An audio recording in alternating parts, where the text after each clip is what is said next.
ያው ኦፊሻሊ ፖሊስ እንኳን ሪፖርቱን ባይለቅም ያው የነበረው ነገር መርዝ እንደተሰጣቸው ነው።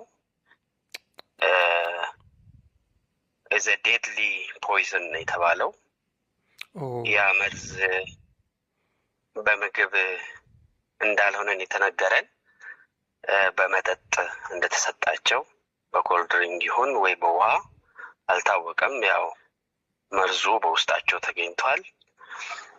የመርዙ በውስጣቸው መገኘት ደግሞ አስክሬን ፍሪጅ ውስጥ ሲገባ ፍሪጁ አልወሰደውም፣ መቀዝቀዝ አልቻለም።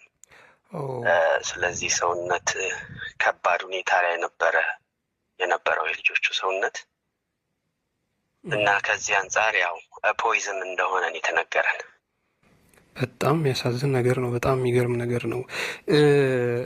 እንግዲህ አላቅም ምን ማለት እንደሚቻል እነዚህን ልጆች በዚህ ልክ መርዝ አስቦ መስጠት ምን ታስቦ ምን ታቅዶ እንደሆነ በጣም እንቆቅልሽ የሆነ ነገር ነው።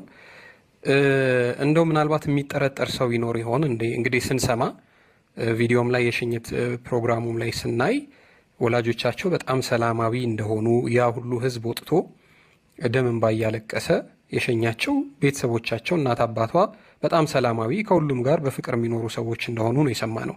በዚህ ልክ እዚህ የሚያደርስ ነገር አላቸው ወይ?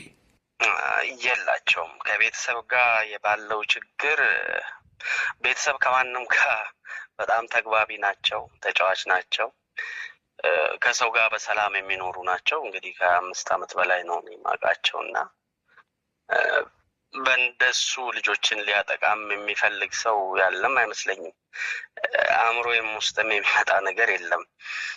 ነገር ግን ያው እንግዲህ ያልተረጋገጠ ነገር ይሆንብኛል ብዬ እንጂ ያው ጭምጭምታዎች አሉ፣ ጥርጣሬዎች አሉ። እንግዲህ ያንን ፖሊስ እንግዲህ ካሜራዎችም አሉ፣ ስልኮቻቸውም አሉ። ስልኮቻቸውም እንዳሉ ነው፣ ማንም የነካ የለም። እንትን ላፕቶፖቻቸው አሉ። እንግዲህ ኢንቨስቲጌሽኑ ይቀጥላል ብዬ አምናለሁ። ግን ከዛ በፊት ምናልባትም ገሌ ነው ብሎ ከማለት ብቆጠብ ነው የሚሻለው። ምክንያቱም ለኢንቨስቲጌሽኑም አያመችም። ስለዚህ ጥርጣሬዎች አሉ፣ እኛ በራሳችን የምንጠረጥረው ጥርጣሬዎች አሉ። ግን አባት በአስቸኳይ እንዲመለስ ነግረነዋል። እሱ ከተመለሰ በኋላ ከኢትዮጵያ ኤምባሲ ጋር በመተባበር